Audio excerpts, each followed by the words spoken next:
Bonjour YouTube, bonjour tout le monde. Aujourd'hui une vidéo dédiée à mon fichier de suivi. Le fichier que vous voyez à l'écran, c'est un fichier Google Sheet que j'ai rendu téléchargeable gratuitement pour ceux qui sont habitués à la chaîne. Je sais que vous êtes nombreux à l'utiliser, vous êtes nombreux à le télécharger. Donc du coup, je me suis dit que j'allais créer une playlist avec toutes les questions qui me reviennent parce que vous me posez pas mal de questions en commentaire, vous me posez pas mal de questions par message privé via Discord ou via Twitter. Et donc du coup, je me suis dit les questions récurrentes qui reviennent, autant que je fasse une vidéo. Et toutes ces vidéos, je vais les mettre dans une playlist au sein de la chaîne. Donc quand vous allez sur la chaîne ici, vous allez dans l'onglet playlist. Et quand vous cliquez ici, là, j'ai créé une playlist qui s'appelle bourse, fichier de suivi, portefeuille et compte titre. Vous allez lancer la première vidéo et vous allez arriver voilà, sur la toute première vidéo. Vous voyez, pour le moment, il y en a deux. Hein. Il y a la vidéo que j'avais créée il y a 4-5 ans et il y a la dernière version que j'ai fait en demi-année 2024. Et du coup, toutes les nouvelles vidéos qui vont arriver et qui sont vraiment dédiées à ce fichier-là, je vais les ajouter dans cette playlist. Comme ça, quelqu'un qui arrive, qui est nouveau sur la chaîne, il pourra voir l'ensemble des vidéos dédiées à ce fichier. Donc voilà, c'est l'idée de cette vidéo aujourd'hui. Et donc du coup, aujourd'hui, je voudrais répondre à une question qu'on m'a souvent posée, c'est comment tu gères les ventes partielles. Donc qu'est-ce qu'une vente partielle? Tout simplement, c'est quand vous avez une ligne en portefeuille, que ce soit des ETF ou des actions. Je vais prendre l'exemple d'actions. Par exemple, vous avez 10 actions Air Liquide et vous en vendez par exemple 5. Comment on gère ça dans le tableau? Donc on va voir, c'est assez simple, ça va se passer en 3 temps. Déjà, on va évidemment matérialiser cette vente. Donc dans notre onglet actions, qui est juste ici, où on gère l'ensemble des actions qu'on détient, il va falloir matérialiser cette vente. Ensuite, dans un second temps, on va aller dans l'onglet achat-revente, où on va encore une fois matérialiser cette vente. Là, l'idée, à travers ce fichier-là, c'est juste de voir la performance qu'on a fait entre le moment où on a acheté cette action-là et au moment où on l'a vendue. Et il faudra finir par la liquidité qu'on va toucher en vendant ces actions-là. C'est-à-dire que si vous vendez 10 actions Air Liquide, que chaque action Air Liquide vaut 150 euros, vous allez toucher 1500 euros. Donc là, votre portefeuille en actions, en termes de valorisation globale, il va perdre 1500 euros. Forcément, vous avez sorti 1500 euros. Vous allez récupérer en liquidité. Donc on va voir que finalement, cette vente-là va avoir un impact sur votre valorisation, et donc du coup, va avoir un impact sur votre performance, parce que moi, je calcule ma performance annuelle de mes portefeuilles. Donc c'est intéressant de voir un petit peu les performances chaque année qu'on fait, mais il faut bien prendre en compte les entrées et les sorties pour pas biaiser la performance. Donc finalement, cette vente, on va voir comment justement on la gère avec la partie performance, et puis finalement, vous allez vendre ces actions-là, ça va vous ajouter des liquidités. Donc pour finir, il faudra tout simplement venir ajouter ces liquidités dans votre fichier de suivi. Donc voilà, vous allez voir, c'est une vidéo assez courte. Et je vais quand même prendre mon temps pour que ça soit clair. Comme ça, l'idée, encore une fois, c'est d'être de votre côté le plus autonome possible avec ce fichier-là et que vous compreniez du mieux possible comment ça fonctionne. Donc, on se retrouve sur mes écrans. C'est parti. Vamos!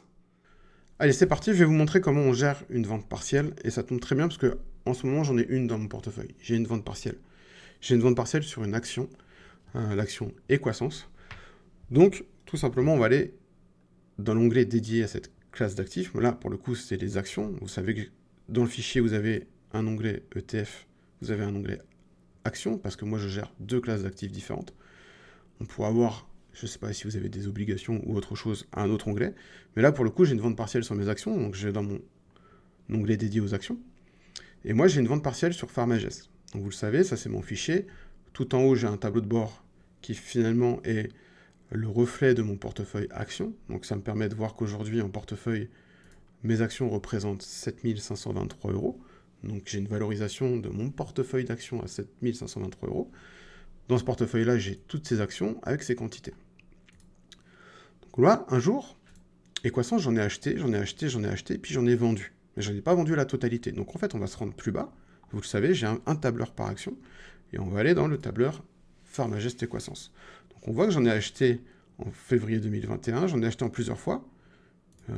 2, 2, 3, 3. Et là, j'en ai vendu une. Donc tout simplement, quand je fais une vente partielle, si j'avais vendu la totalité de ma ligne, ce tableau-là n'existerait plus. Elle serait sortie de mon portefeuille. Mais j'ai toujours des croissances en portefeuille. Donc en fait, le 4 octobre 2022, j'ai décidé d'en vendre 5. Donc là, en fait, je vais mettre une quantité négative. Logique, c'est sorti de mon portefeuille. je les ai plus. Et vu que la colonne, ici, est une somme de toutes les quantités, bah, la colonne est à jour, automatiquement. Et cette colonne, c'est celle qui est reprise ici. Farmagest et croissance, la quantité ici, vous voyez, elle est indexée sur cette colonne-là. Donc on est en phase, on est parfait. C'est-à-dire qu'ici, j'ai bien les bonnes quantités dans mon portefeuille d'actions. Donc ici, qu'est-ce qu'on a fait? On a tout simplement, j'ai vendu 5 actions et croissance. Donc là, on avait la date, les quantités, le cours à laquelle je les ai vendus à 61,20 euros. J'ai eu des frais sur cet ordre, comme tout ordre finalement, que ce soit un ordre d'achat, un ordre de vente, on a des frais de courtage. Et j'en ai vendu finalement pour 305 euros. Là, la somme, elle est négative, c'est logique, puisque c'est une vente, on sort de l'argent, et puisqu'on a une quantité. Ici, le total est égal quantité fois le cours plus les frais. Donc logiquement, on a une somme qui est négative, puisque j'ai sorti de l'argent. Et ma valorisation totale sur Equasens, c'est la somme de mes achats et de mes ventes. Donc c'est la somme de cette colonne-là. Donc j'en avais acheté pour 238, pour 218, pour 303, pour 236, puis j'en ai vendu 305 euros. Donc là, automatiquement, c'est pareil.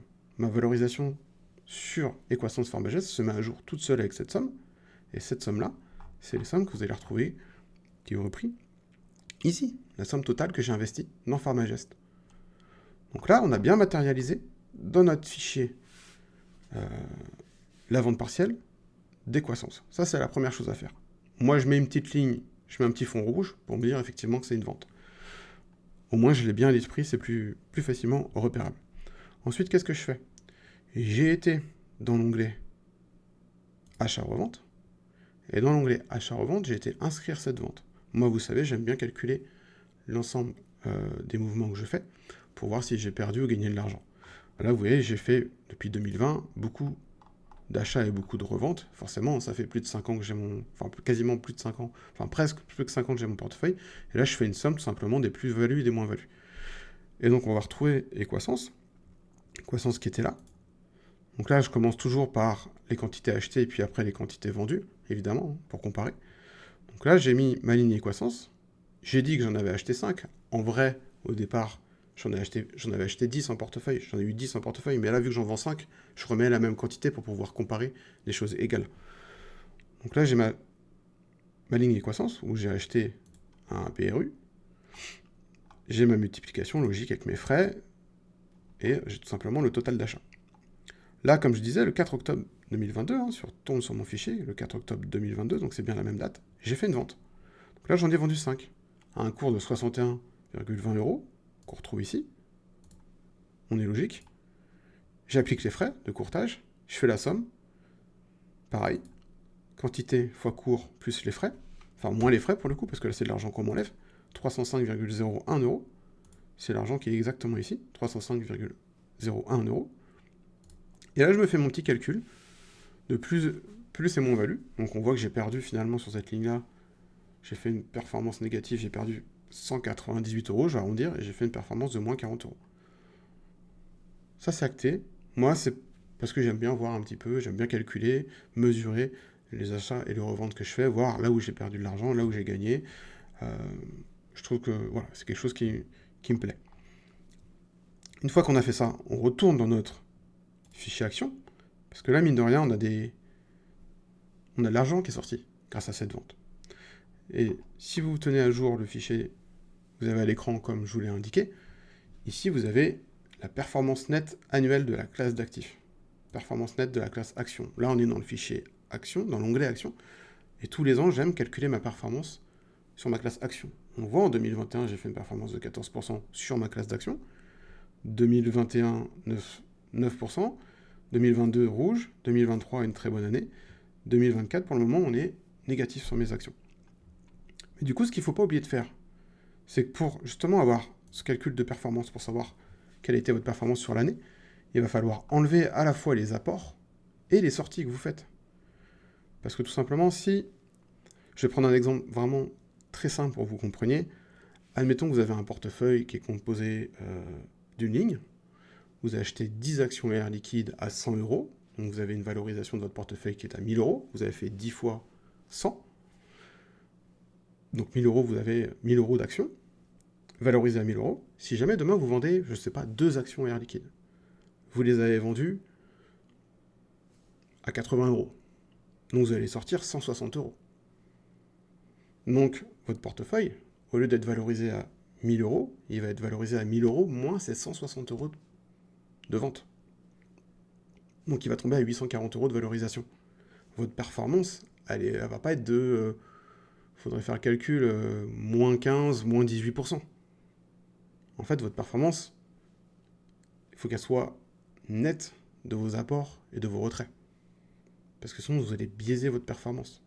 Si je prends un exemple à l'inverse, vous avez par exemple un portefeuille qui va être, on va dire, de 1000 euros. Vous rajoutez, par exemple, un achat de, je sais pas, 10 actions LVMH à 500 euros. Ça fait que vous allez rajouter 5000 euros. Vous allez passer d'un portefeuille qui valait 1000 euros, d'une valorisation qui valait 1000 euros, à une valorisation qui en vaut 6000, puisque vous venez de rajouter les 5000 euros de LVMH. Donc vous êtes passé de 1000 euros à 6000 euros. Vous n'avez pas fait une performance de 700%. C'est juste qu'en fait, vous avez rajouté de l'argent qui a fait gonfler le montant de votre portefeuille, mais ce n'est pas dû à la performance de vos actions. Ce n'est pas vos actions qui ont fait 600 ou 700% pour arriver à 6000 euros. C'est juste que vous avez rajouté de l'argent. Donc en fait, à chaque fois que vous rajoutez de l'argent ou vous en enlevez, ça a un impact sur votre performance. Ça va la biaiser si vous ne faites rien. Et donc du coup, logiquement, il faut soustraire les apports et les ventes pour avoir une bonne performance et, on va dire, un calcul plutôt juste de la performance. Et donc du coup, dans cet onglet-là, je vous ai toujours mis en haut à droite les entrées et les sorties. Donc vous voyez, moi je suis sorti en 2022 d'Equasens pour un montant de 305 euros. Donc en 2022, si on reprend le tableau 2022, on va chercher la ligne Pharmagest Equasens. Vous voyez qu'elle est égale à moins 68 euros. Pourquoi ? Parce qu'en fait, en 2022, j'avais à la fois acheté 3 actions ici pour un montant de 326 et à la fois j'en ai vendu 5 pour un montant de 305. Donc en fait, quand je fais 236 moins 305, ça va me donner 68. Moins 68.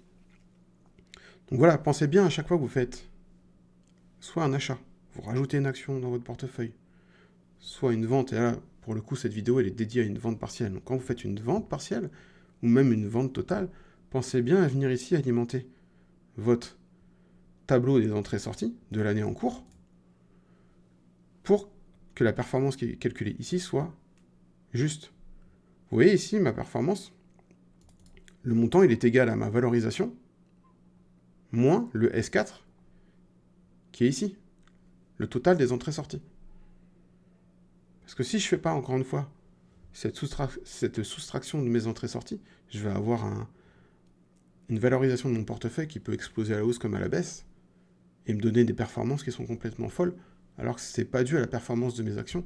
Ce sera uniquement dû à l'ajout ou au retrait des liquidités que j'aurais fait avec des achats ou des ventes. Donc voilà, pensez bien à faire ça. J'espère que c'est clair. Dites-moi en commentaire si c'est pas très clair. Mais voilà, on matérialise notre vente ici en mettant une ligne négative. Cette ligne négative, finalement, vous allez sortir de l'argent. L'argent que vous allez sortir, bien pensez à le matérialiser ici, dans le tableau entrée-sortie, pour pas que votre performance ici soit biaisée. Dans l'onglet achat-revente, on va venir matérialiser cette vente, parce que moi j'aime bien calculer, quand je fais une vente, la performance que j'ai fait par rapport à mon achat initial. Et ensuite, ces liquidités, c'est pareil. Vous avez touché des liquidités ici qui sont à hauteur de 305,01. Donc c'est des liquidités que vous avez en plus sur votre PEA ou votre compte titre, peu importe.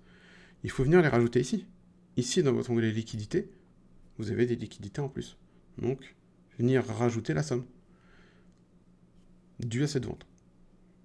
Et de cette manière-là, vous avez un fichier de suivi qui est à jour, qui est avec une performance nette de vos apports en cash, de vos ventes qui vous ont ramené de l'argent.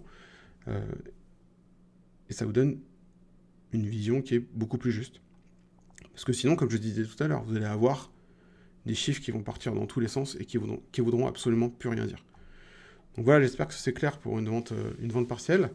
C'était la petite vidéo du jour. C'est une question qui revenait souvent. Comment tu fais quand il y a une vente partielle? Comment tu matérialises? Là, je vous ai montré avec un exemple que j'ai en portefeuille à l'heure actuelle avec Equasense. Donc voilà, j'espère que c'est clair. En commentaire, n'hésitez pas à me dire si c'est pas clair. Je peux encore faire d'autres vidéos. Comme j'ai dit, il y a une playlist qui va être dédiée entièrement à ce fichier et on fera autant de vidéos qu'il faut pour que ça soit clair pour vous. Donc n'hésitez pas à me le dire en commentaire si ça vous aide, si c'est plus facilement compréhensible maintenant avec cet exemple. S'il y a encore quelque chose que vous n'avez pas compris, posez-moi la question. Si vous avez d'autres questions sur ce fichier-là, allez-y, bombardez-moi de questions et je ferai des vidéos pour répondre à vos questions. Je trouve que c'est super intéressant. Donc voilà, ça c'est la première vidéo, il y en a d'autres qui vont venir. J'ai eu d'autres questions, donc voilà, je vais faire une vidéo, je trouve à chaque fois que ça paraît pertinent pour vous. L'idée c'est de vous donner le plus d'autonomie possible de votre côté et surtout de comprendre au mieux comment fonctionne le fichier et de comprendre finalement comment on peut être au plus proche et le plus précis possible par rapport à sa performance, ce qui est, je trouve, le plus important quand on a un fichier de suivi. Ce fichier de suivi, je le rappelle, il est entièrement gratuit. Vous l'avez, je vais vous mettre le lien en description, je vais vous remettre la vidéo au-dessus, peut-être même en fin d'écran, une vidéo qui renvoie vers la vidéo initiale qui vous permet de télécharger vous-même le fichier et d'être autonome. Je vois encore beaucoup de gens qui me demandent l'autorisation pour télécharger ce fichier. Vous n'avez pas besoin de l'autorisation. Vous allez arriver sur un fichier qui est vierge si vous suivez le tutoriel en vidéo. Vous allez cliquer sur fichier, créer une copie. À partir de là, ça crée une copie dans votre Google Drive et vous êtes 100% propriétaire de ce fichier-là. Il sera évidemment vide parce qu'il va falloir ajouter vos datas personnelles, mais vous êtes propriétaire. Vous n'avez pas besoin de me demander l'autorisation. Téléchargez-le, regardez les vidéos, regardez les playlists. La playlist avec toutes les vidéos pour bien comprendre.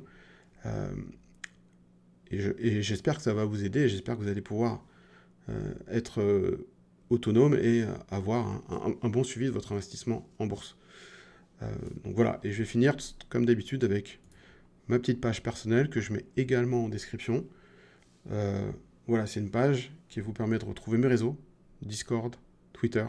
C'est la meilleure façon de me contacter. Il y a évidemment les commentaires, mais les commentaires parfois c'est pas assez précis, on n'ose pas tout dire non plus. Donc là, sachez que vous pouvez venir me contacter sur Discord, c'est mon pseudo Discord. On parle en privé, en face à face. On peut même s'appeler sur Discord.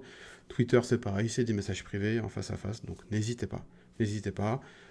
Si jamais vous avez envie de vous lancer en bourse, sachez que j'ai 2 liens de parrainage avec mes 2 courtiers, Bourse Direct et De Giro.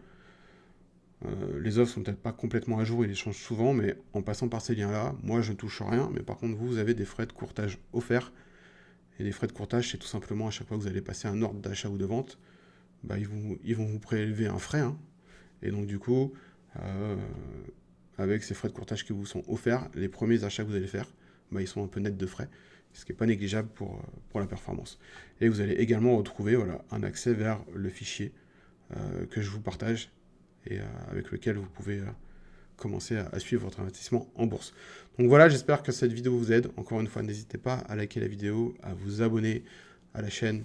Bombardez-moi de questions dans les commentaires s'il faut. Je ferai des vidéos dédiées à vos questions sur le fichier. Et d'ici là, je vous dis à très vite. Portez-vous bien. C'était Papa Investi. Vamos!